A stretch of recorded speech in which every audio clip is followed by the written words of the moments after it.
Well, I'm Shelly, and this is Charlie, and we are Little Bear with Love. So we've been running this time for almost a year. We make handmade clothing and accessories, mostly for children, and we sell via mostly artisan events. We also sell online and within a couple of boutiques on the Wirral as well. Sometimes we go to big events like Pride, and we do all sizes. You can order online today at www.littlebearwithlove.etsy.com. I haven't been able to work for the past 9 years because of chronic health issues and disability, and that has a quite big financial impact on our family. Obviously, the way things are going politically, disability has been quite strongly affected. So I needed to find a way to contribute to our family's finances. For a long time, I've been doing sample sewing for fabric designers all around the world. So you got asked to actually be a model for a big company ages ago, but I didn't accept it back then because I was a bit shy, and we got the name and our product ideas mainly from when I was younger. My mum used to make me little clothes and she called me Little Bear, so. The fabric designers would send me their up-and-coming design.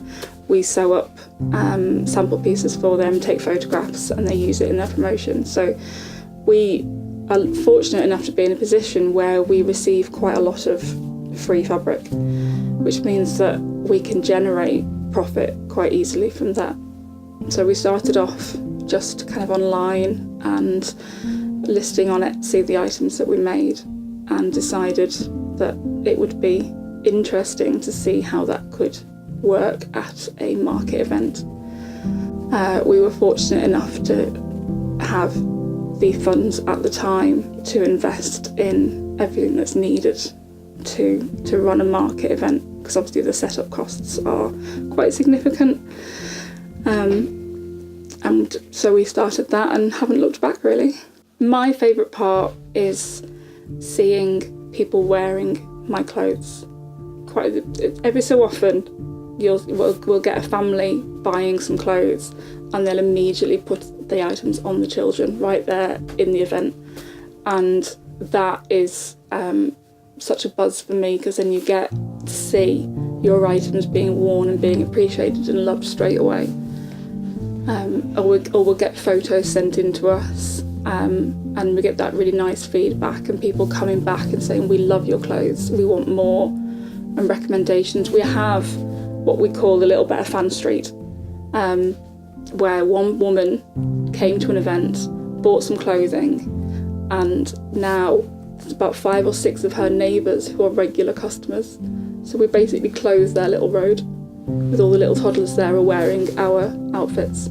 My favourite bit is just seeing everyone smile. You like the social aspect, don't you? You like talking to people and chatting away and being part of it. It's hard work, and we knew it was going to be hard work. It's difficult. Sometimes you just think, why on earth am I doing this? Especially as a disabled artisan maker. There are times when you are sewing at 2 o'clock in the morning because you've got a market the next day and you're panicked about have you got enough stock made, and then you know that you're going to be on your feet the next day for hours, and that's really hard. And it's a regular event that we'll come home and I will just be useless for that evening, and mostly the next day. I can't schedule anything because I know that after an event I'm just worn out and exhausted. So it is difficult, and and it's been tricky to find that balance. And we're still figuring that out. You know, we're nearly a year on and we're still figuring that out. The good aspects definitely outweigh the negatives and make it worthwhile. Even in just the year that we've been doing the market events, there has been a noticeable increase in events happening. Yeah. And that it does help, but also you have to kind of sort the wheat from the chaff and figure out which ones work for you, because a market that works for somebody that sells candles might not work for somebody that sells clothing. And a market, even just different areas, I know that my items don't sell very well in certain parts of Liverpool, just because the style that people look for is very different in those areas. But I've had to figure that out by going to those areas and having really awful markets and seeing what people are looking for and what people are buying and figuring that out. If I had the energy and the time to sew, I could be at 3 or 4 events a week. There are so many options. So that aspect is fantastic. But it does mean that you've got to really figure out what's right for you and get into that. From a customer's perspective, I haven't noticed a drop in kind of number of customers and everything, because there are too many options for them. It doesn't seem to have affected it that way. Whether that will happen if it keeps expanding at this rate, I don't know. In an average month, we tend to do 3 to 4. We try and do. We try not to do more than that. It doesn't always work out that way. Sometimes we do 5. I think this month we're going to do around 6. I'm not very good at sticking to my limits. But then it depends on the size and scale of the markets that we're doing. So next month we're doing a really big event. So we're trying really hard to keep 4 or 5 weeks each side of that completely empty, because I know that the effect it's going to have on me and the amount of prep that I need to do for that is considerably bigger. So it really kind of goes up and down at the time of year and what's happening. But normally around 3 or 4 a month. You know, December we probably did 9 or 10. So we can do a lot more, but it has that impact on me as well, so we have to bear that in mind. We're trying to work smarter this year. We do quite a wide range of items, and that means that some things I can knock out in 20 minutes, half an hour.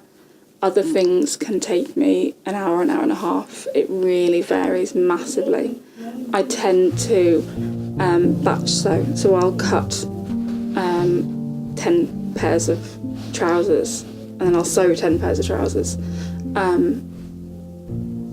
which makes it more efficient and speedy, which is great for markets. With customer orders, that tends to be a much slower process, because you're cutting one item and then sewing one item. But I've been sewing for 25 years, possibly more, so you do speed up and learn all the tricks to make you go a bit faster. But there's just me sewing. My partner can sew, and he does. We've met some fantastic people. Yes. It's a community that we haven't found it to be competitive. Whether that's because we don't come across many people that do what we do, that might help, but we find that people want to help each other. Because when we're setting up, people will lend a hand, you know, people will loan out the trundle trolleys if somebody hasn't got one. You know, we help out for people that are just getting started. We quite often will give out advice on what we've found to be really helpful and what hasn't. That community exists online as well. Especially within kind of the Etsy community.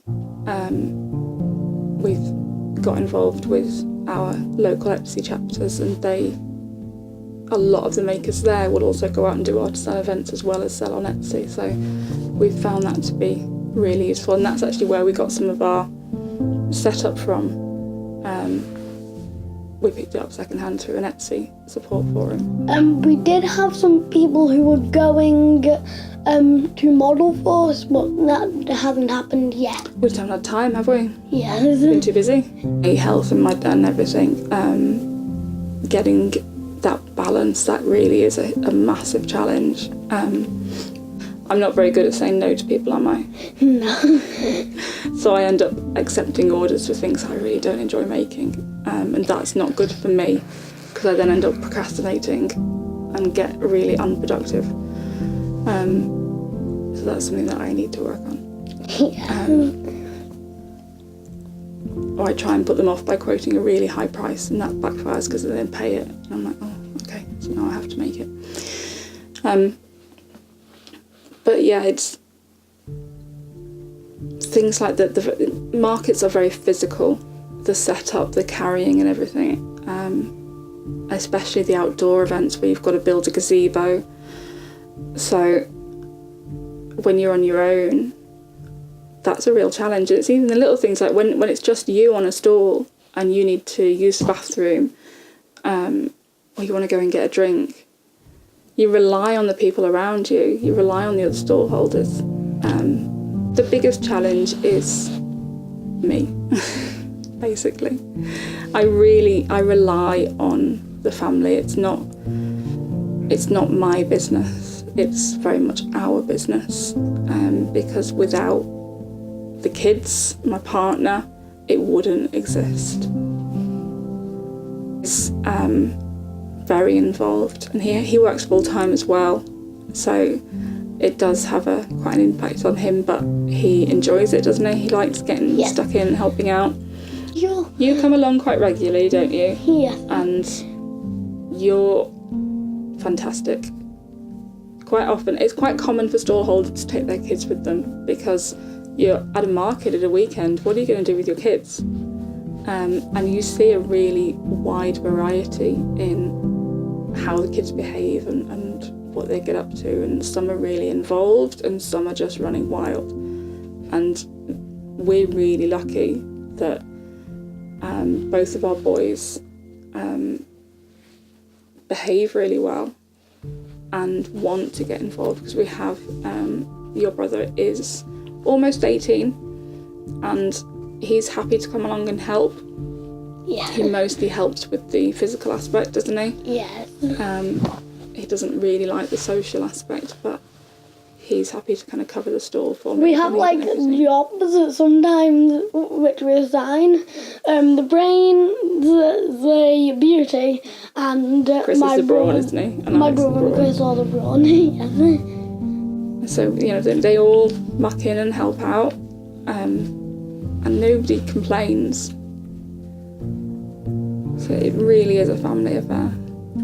Yes, in some fairs we have been. I think there's a definite shift towards more environmentally friendly products. People are a lot more conscious about that. And we have followed that trend with some of our items. Yes, we are looking to get a lot more fabric that is environmentally friendly. Well, we do an organic line, don't we? We've only got a few right now, but yeah. And then we do things, we do reusable items as well, and they're really popular. We're trying to get rid of cotton wool for cleaning. Yeah. Yeah. You see that people do appreciate that high street fashion isn't the most environmentally conscious, especially with some of the documentaries that have been made recently, and are moving more towards more ethically made items. So that kind of helps us, and it's something that is important to us as well. I would love to just make with organic, but it's not affordable for everybody. And lots of our suppliers don't do organic. Yeah, you can't get organic everything, unfortunately. I mean, even within our items, you can't get organic lycra, so all of our stretch fabric will only be a percentage of organic. So, but yeah, there is definitely a shift towards more ethically produced items. So the things that I enjoy making are when we get the custom orders and people are like, well, they want something a bit different. The things that I don't make several times a week, and we've had a lot of fun with those. We do some matching sibling sets and see those out in use. But there isn't anything that I get bored of making. It's just something that I enjoy. It's quite therapeutic for me.